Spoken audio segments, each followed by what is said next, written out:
নোবেলজয়ী doctor Mohammad Yunus বৃহস্পতিবার দুপুরে বাংলাদেশে ফিরবেন।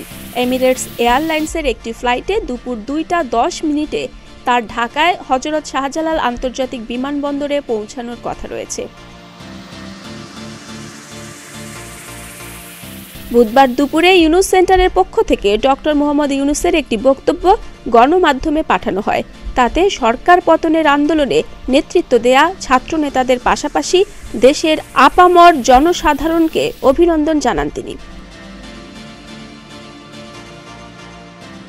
নতুন এই বিজয়ে সর্বোত্তম সদ্ব্যবহার নিশ্চিতে সবাইকে এগিয়ে আসার আহ্বান জানান তিনি।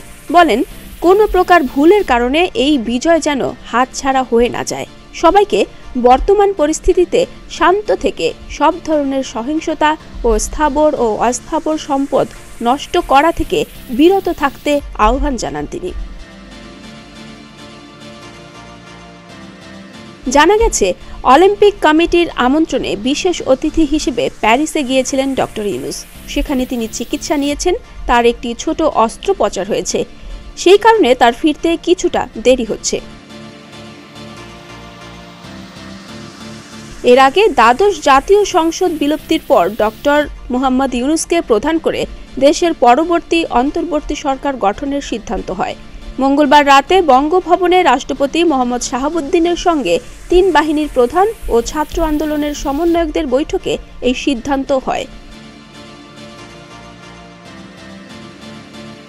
অন্তর্বর্তীকালীন সরকারের সদস্য সংখ্যা কত হবে, কারা এতে জায়গা পাবেন, এ নিয়ে রাজনৈতিক মহল ও দেশের মানুষের মধ্যে নানা জল্পনা কল্পনা আছে।